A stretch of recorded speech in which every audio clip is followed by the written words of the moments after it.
Hello and welcome back to Thailand on another blustery day. It's big puffy clouds out there, but the rain is holding off and I should be outside enjoying it. But today I'm inside working on this.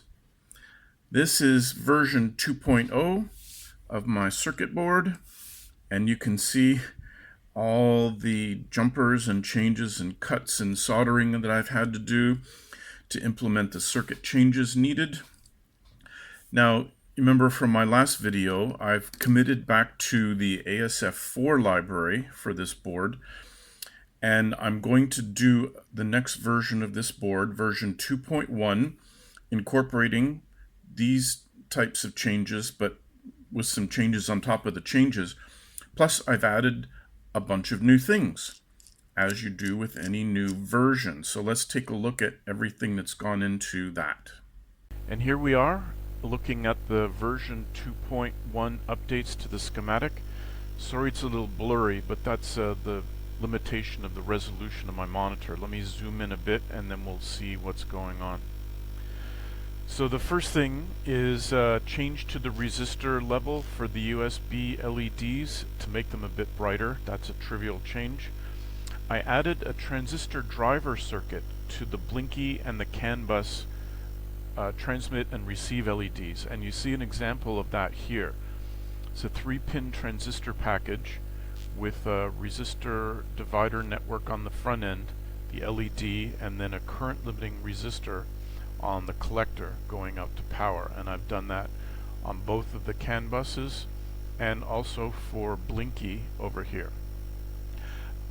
I found many examples of this type of circuit to drive an LED, and I think because I was just trying to drive the LED before directly from the signal pin, it was impinging on the electrical effectiveness of that signal. So that's changed. I rewired the USB chip to the processor using this new pin set. This is largely driven by Atmel Start's limiting requirements for what you can hook a USB up to the chip. On both the current and the voltage sensors, I've changed to a single-ended analog input with the other end connected to analog ground. I've also reassigned the voltage inputs and the physical pins for both of those. And we'll jump over here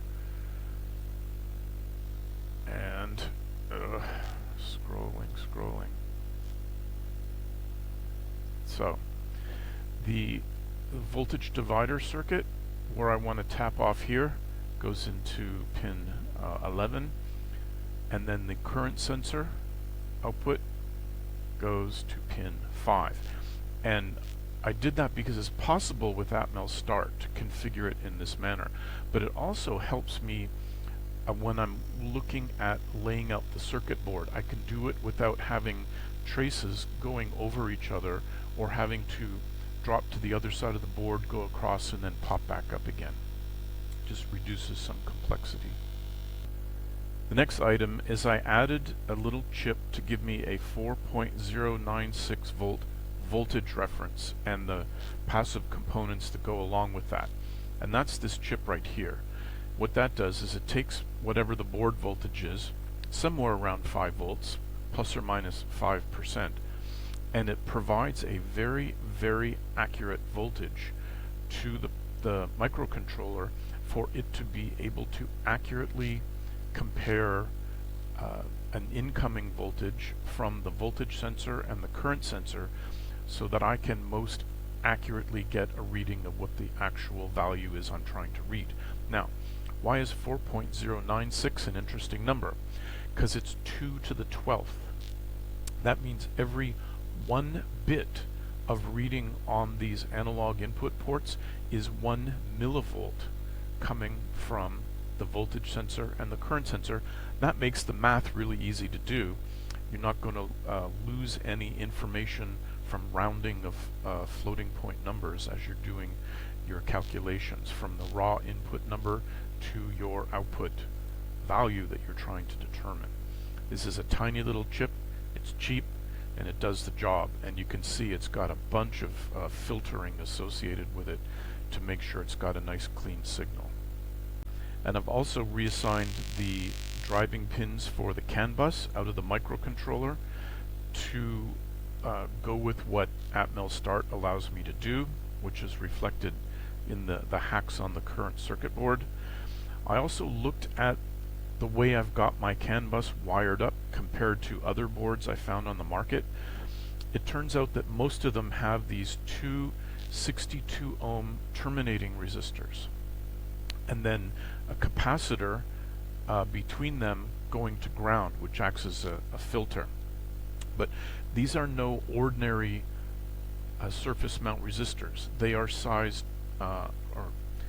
category 1210, and they can take up to half a watt of power at 62 ohms. So these are much physically larger than, say, these little current limiting resistors and things that I've got around the board. So I had to draw a special outline for this within Design Spark on the PC board size, and that was fun. I finally got that so I can whip up a new component in a matter of minutes. I renumbered the voltage divider resistors to R0 and R1. I think before it was R5 over R3, and I just thought that that would be confusing both to myself and the end user, anybody who ends up working on this board. I added functional labels to all the signal lines. If you look over here, it used to be just N217, N64, but I added symbolic names to all of these, so I can click on something. This is power coming in on 12 volts from the vehicle, and that's this line right here, which is 12 volts in from the vehicle. So I can highlight it here and see it here, or I can highlight it here, and if I hover over, it shows me the name.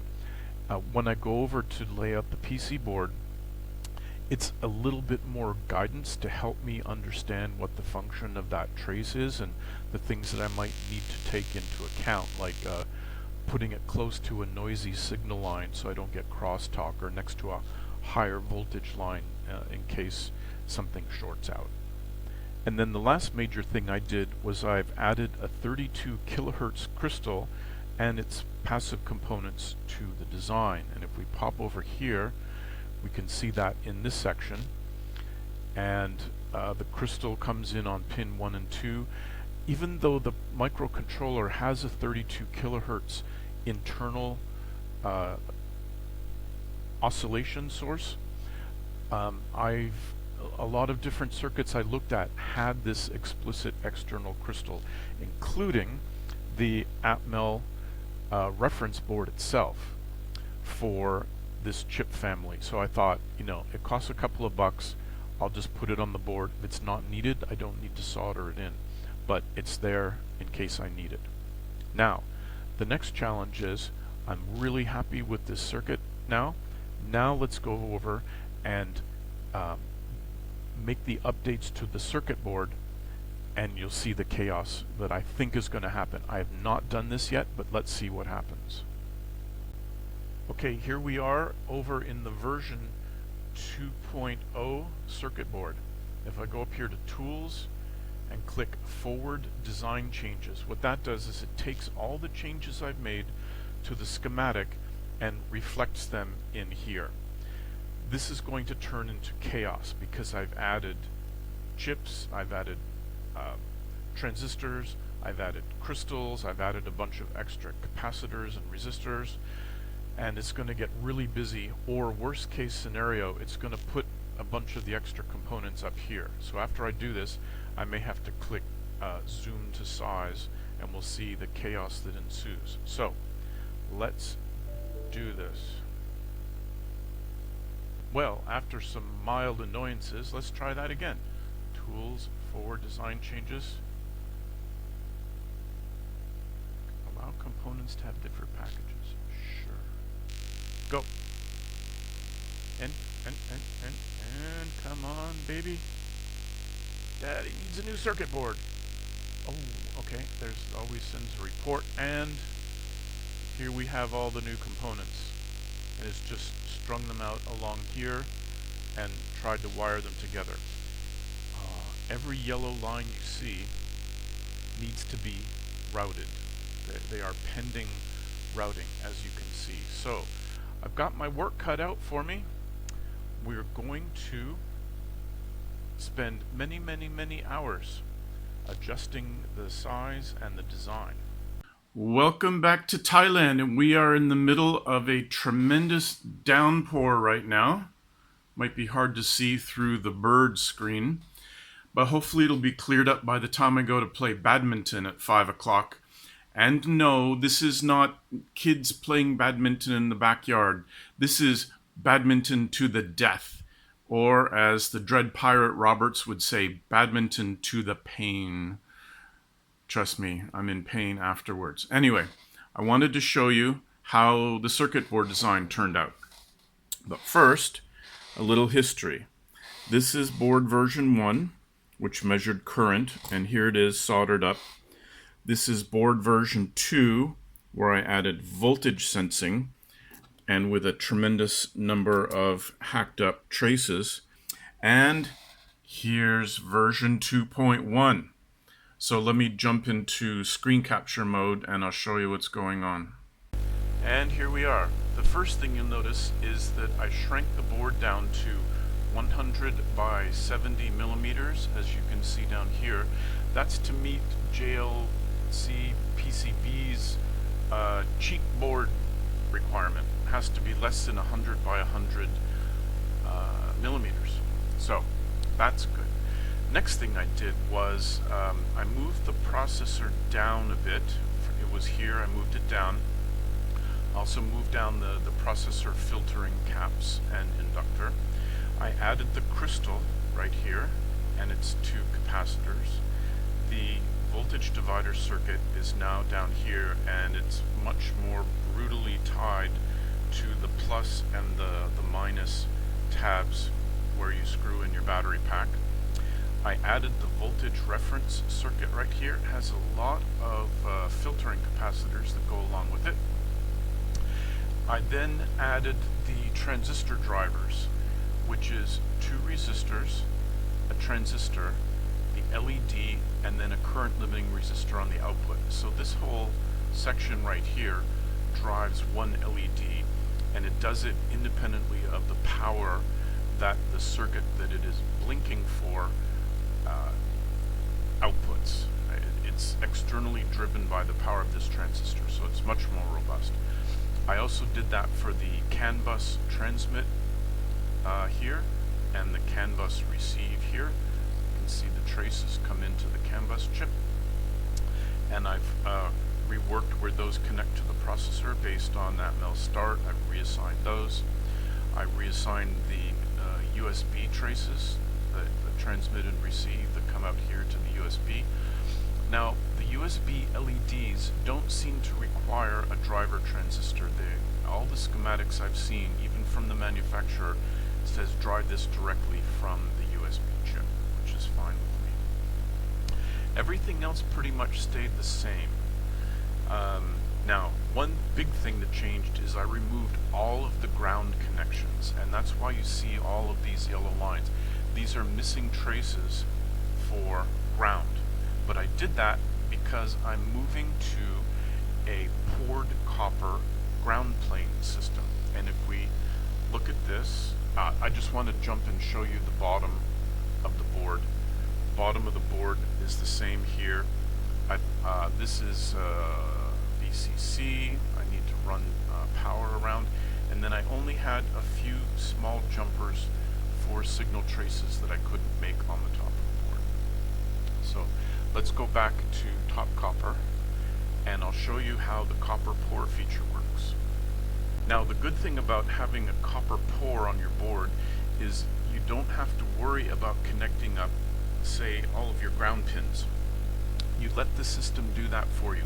It's almost like auto routing, but much more robust, and you'll see that in a minute.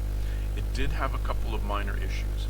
The first thing is you can define areas where copper does not get poured. So I drew this square around the mounting holes so that the screws don't accidentally dig in through the solder mask and onto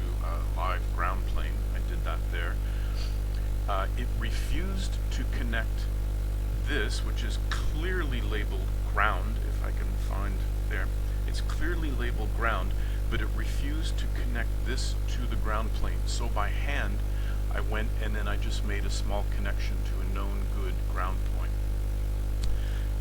It also did the same thing for one capacitor over here somewhere, just refused to connect it to the ground plane. So let me show you how this works. The first thing you do is you draw a big box around the thing where you want your copper pour to be, and it can be bigger than the board, that's not a problem. Then you select board, and this becomes active. So this says pour copper, and through the iterations of what I've done, I used to select ground, GND here, but if I select different, it's just evolved that that's the way it's telling me that I've got a ground plane on the top board, on the top side and the bottom side. And you can also dictate the spacing that it's going to maintain from other things like pads and traces and vias. So let's go ahead and click on this, and it's going to think for a minute, and I'm starting to get this error. I don't know why. The area contains unassociated copper on the same net. Do you want to delete this? If I say yes, it deletes every connection on this giant hold pad over here. So I say no. And then it's also giving me this error. No copper area was large enough to be retained. What about all of this copper area? Is that not big enough for you? Anyway, so then it gives you this status report, and it tells you if things aren't connected, and it's complaining about all these thermal spokes. Mostly it's on all these vias over here, but it's also complaining about 3 pins on the USB chip and that capacitor that I mentioned before, and these the 4 screw down connectors. So I'm okay with that. And if we take a look at this, it's magnificent. It's kept away from the screws. I also had a keep away distance from this. It's called a shape. The terminology within the PCB is called a shape. And it also, because I tied it to ground over here, it was then happy to connect this all to ground. And it hits every ground that it needs to get to on the board. So that's really cool. Let me switch over to the bottom copper, and you'll see the same thing. It's kept away from the VCC and the little jumper traces I need to do. But again, it's tied all of this ground all together through the whole board. Can't beat that. Now, if you remember looking at the circuit board from before, it had a big slot separating the positive terminal and the negative terminal. So if I click on mechanical up here, you'll see this gray area right here. This represents the router that's going to remove this material, which separates the ground from the positive. So that gives me all the clearance I need there. Then the last thing I wanted to show you before I generate the Gerber files and upload them to the PC board factory in China is the 3D view of the board, because it just doesn't get any better than this. This is so cool. Now, you can see generally where the traces are and the ground plane. You can see the ground plane on the back, and this represents the slot that will be machined. Now, some of the components are reflective of reality, like resistors and capacitors and these ICs. This is an LED, that's an LED, that's an LED, and there's 2 LEDs right here. But the rest of these components are just roughed in. They do not represent the reality of what they're supposed to be. So, since I don't have anything else to do with my life, I think I'm going to go in and draw these after I send the board off. I will model these missing components and just make a more lifelike 3D view, and I'll see if it's possible for me to contribute that back upstream so that other people can get access to the 3D model now. So that wraps it up for this video. The rain looks like it's stopping. I've got an hour before I have to be at badminton, so I'll generate the files and upload them to China. Welcome people who stayed to the end of this exciting video. I just want to let you know I've had a bit of an epiphany about YouTube and it makes me sad. I've been asking people to subscribe to my channel and click the like button in the hopes that YouTube would recognize my channel and kick in a little ad revenue for all these goodies that I'm buying to help me with my little projects. And I realize it's all in vain. YouTube is caring less and less about the people who use its channel. Even the big boys and the big girls are having to go to something like Patreon for financial support. And I'm just not worthy of a Patreon following for anybody. So if you've enjoyed my stuff and you want to see more of it, go ahead and click subscribe and like if you like. Otherwise, just enjoy this picture of my beach here in Thailand and enjoy the rest of your day, and I thank you very much.